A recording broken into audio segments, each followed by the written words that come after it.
नमस्कार मित्रों। मीराबाई भक्ति काल के ऐसे संत हैं जिनका सब कुछ कृष्ण के लिए समर्पित था। यहाँ तक कि कृष्ण को ही वह अपना पति मान बैठी थी। भक्ति की ऐसी चरम अवस्था कम ही देखने को मिलती है। आइए जानते हैं मीराबाई के जीवन में कुछ रोचक बातें। मीराबाई के बालपन में कृष्ण की ऐसी छवि बसी थी कि किशोर अवस्था से लेकर मृत्यु तक उन्होंने कृष्ण को ही अपना सब कुछ माना। जोधपुर के राठौर रतन सिंह जी की इकलौती पुत्री मीराबाई का जन्म 16वीं शताब्दी में हुआ था। बचपन से ही वह कृष्ण भक्त में रम गई थी। मीराबाई के बचपन में हुई एक घटना की वजह से उनका कृष्ण प्रेम अपनी चरम अवस्था तक पहुंचा। एक दिन उनके पड़ोस में किसी बड़े आदमी के यहाँ बारात आई। सभी औरतें छत पर खड़ी होकर बारात देख रही थी। मीरा भी बारात देखने लगी। बारात को देख मीरा ने अपनी माता से पूछा कि मेरा दूल्हा कौन है। इस पर उनकी माता ने कृष्ण की मूर्ति की ओर इशारा करके कह दिया कि यही तुम्हारा दूल्हा है। बस यही बात मीरा के बालपन में एक गांठ की तरह बंध गई। बाद में मीराबाई की शादी महाराणा सांगा के पुत्र भोजराज, जो कि आगे चलकर महाराणा कुंभा कहलाए, से कर दी गई। इस शादी के लिए पहले तो मीराबाई ने मना कर दिया, लेकिन जोर देने पर वह फूट फूट कर रोने लगी। शादी के बाद विदाई के समय वह कृष्ण की वही मूर्ति अपने साथ ले गई जिसे उसकी माता ने उनका दूल्हा बताया था। ससुराल में अपने घरेलू कामकाज निपटाने के बाद मीरा रोज कृष्ण के मंदिर चली जाती, कृष्ण की पूजा करती, उनकी मूर्ति के सामने गाती, नृत्य करती। उनके ससुराल वाले तुलना भवानी यानी दुर्गा कुल देवी की पूजा करते थे। जब मीरा ने कुल देवी की पूजा करने से इनकार कर दिया तो परिवार वालों ने उनकी श्रद्धा भक्ति को मंजूरी नहीं दी। मीराबाई की ननद उदबाई ने उन्हें बदनाम करने के लिए उनके लिए एक साजिश रची। उसने राणा से कहा कि मीरा का किसी के साथ गुप्त प्रेम है और उसने मीरा को मंदिर में अपने प्रेमी से बात करते देखा है। राणा कुंभा अपनी बहन के साथ आधी रात को मंदिर गया। वह मंदिर का दरवाजा तोड़कर अंदर पहुंचा, देखा कि मीरा अकेली कृष्ण की मूर्ति के सामने परम आनंद की अवस्था में बैठी मूर्ति से बातें कर रही थी और मस्ती में गा रही थी। राणा मीरा पर चिल्लाया, मीरा तुम जिस प्रेमी से अभी बातें कर रही हो उसे मेरे सामने लाओ। मीरा ने जवाब दिया, वह सामने बैठा है मेरा स्वामी नैनचोर, जिसने मेरा दिल चुराया है, और वह समाधि में चली गई। इस घटना से राणा कुंभा का दिल टूट गया, लेकिन फिर भी उसने एक अच्छे पति की भूमिका निभाई और मरते दम तक मीरा का साथ दिया।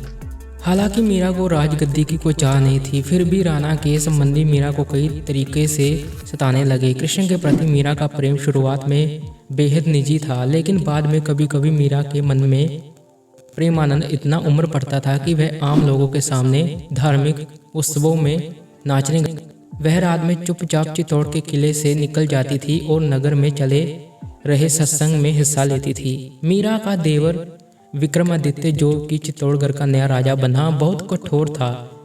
मीरा की भक्ति, उनका आम लोगों के साथ घुलना मिलना और नारी मर्यादा के प्रति उनकी लापरवाही का उसने बड़ा विरोध किया। उसने मीरा को मारने की कई बार कोशिश की, यहाँ तक कि एक बार उसने मीरा के पास फूलों की टोकरी में एक जहरीला सांप रखकर भेजा और मीरा को संदेश भिजवाया कि टोकरी में फूलों के हार हैं। ध्यान से उठने के बाद जब मीरा ने टोकरी खोली तो उसमें फूलों के हार के साथ कृष्ण की एक मूर्ति निकली। राणा का तैयार किया हुआ कांटों का बिस्तर भी मीरा के लिए फूलों का तेज बन गया जब मीरा उस पर सोने लगी। दोस्तों, कहा जाता है कि मीरा को जहर देने की भी कोशिश की गई थी। उन्हें कहा गया था कि यह वृंदावन से प्रसाद के रूप में आया है, मगर उन्होंने फिर भी कृष्ण का नाम लेकर पी लिया और उन्हें कुछ भी नहीं हुआ। और भी दोस्तों कहानियां हैं जिससे काफ़ी चमत्कार मीरा बाई के साथ देखने को मिले हैं और लोग बताते हैं। जब यात्राएं बर्दाश्त से बाहर हो गई तो उन्होंने चित्तौड़ छोड़ दिया। वह पहले मेड़ता गई, लेकिन जब उन्होंने वहां भी संतोष नहीं मिला तो कुछ समय के बाद उन्होंने कृष्ण भक्ति के केंद्र वृंदावन का रुख कर लिया। मीरा मानती थी कि वह गोपी ललिता ही है जिन्होंने फिर से जन्म लिया है। ललिता कृष्ण के प्रेम में दीवानी थी। खैर, मीरा ने अपनी तीर्थ यात्रा जारी रखी। वह एक गांव के दूसरे गांव नाचती गाती पूरे उत्तर भारत में घूमती रही। माना जाता है कि उन्होंने अपने जीवन के अंतिम कुछ साल गुजरात के द्वारका में, ऐसा कहा जाता है कि दर्शकों की पूरी भीड़ के सामने मीरा द्वारकाधीश की मूर्ति के समा गई। कृष्ण को लेकर मीरा इतनी दीवानी थी कि महज 8 साल की उम्र में मन ही मन उन्होंने कृष्ण से विवाह कर लिया। उनके भावों की तीव्रता इतनी गहन थी कि कृष्ण उनके लिए सच्चाई बन गए। यह मीरा के लिए मूर्ति भ्रम नहीं था, यह एक सच्चाई थी। कृष्ण उनके साथ उठते बैठते घूमते थे। ऐसे में मीरा के पति को उनके साथ दिक्कत होने लगी, क्योंकि वह हमेशा अपने दिव्य प्रेमी के साथ। उनके पति ने संभव कोशिश की कि यह सब समझने की, क्योंकि वह मीरा को वाकई प्यार करता था, लेकिन वह नहीं जान सका कि आखिर मीरा के साथ हो क्या रहा है। दरअसल मीरा जिस स्थिति में गुजर रही थी और उनके साथ जो भी हो रहा था वह बहुत वास्तविकता लग रहा था, लेकिन उनके पति को कुछ भी नजर नहीं आता था। वह इतना निराश हो गया था कि एक दिन उसने खुद को नीले रंग से पोत लिया। कृष्ण की तरह के पोशाक पहनकर मीरा के पास आया।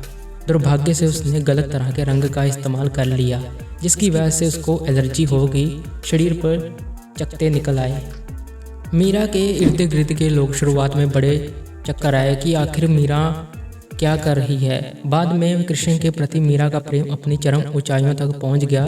तब लोगों को यह समझ आया कि कोई असाधारण औरत है। लोग उनका आदर करने लगे, यह देखकर कि ऐसी चीजें कर सकती है जो कोई और नहीं कर सकता था। उनके आसपास भीड़ इकट्ठी होने लगी। पति के मरने के बाद उन पर गलत आरोप लगाया गया। उन दिनों गलत आरोप यानी कि मृत्युदंड के बराबर होता था, इसलिए शाही दरबार में उन्हें जहर पीने को दिया गया।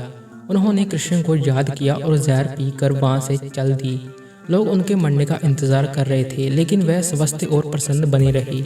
इस तरह की कई घटनाएं हुई। दरअसल भक्ति ऐसी चीज है जो व्यक्ति को खुद से भी खाली कर देती है। जीव गोस्वामी वृंदावन के वैष्णव संप्रदाय के मुखिया थे। मीरा जीव गोस्वामी के दर्शन करना चाहती थी, लेकिन उन्होंने मीरा से मिलने से मना कर दिया। उन्होंने मीरा को संदेश भिजवाया कि वह किसी औरत को अपने सामने आने की इजाज़त नहीं देंगे। मीरा बाई ने इसके जवाब में अपना संदेश भिजवाया कि वृंदावन में हर कोई औरत है, अगर जहाँ कोई पुरुष है तो केवल गिरिधर गोपाल। आज मुझे पता चला कि वृंदावन में कृष्ण के अलावा कोई और पुरुष भी है। इस जवाब से जीव गोस्वामी बहुत शर्मिंदा हुए। वह फौरन मीरा से मिलने गए और उन्हें भरपूर सम्मान दिया। मीरा ने गुरु के बारे में कहा कि बिना गुरु धारण किए भक्ति नहीं होती। भक्ति पूर्ण इंसान ही प्रभु प्राप्ति का भेद बता सकता है, वही सच्चा गुरु है। स्वयं मीरा के पद से पता चलता है कि उनके गुरु रेदास से, जिन्हें आज दुनिया गुरु रविदास जी के नाम से भी जानती है। तो आपको कैसे लगी मीरा जी के रहस्य की बातें, हमें ज़रूर कमेंट में बताएं।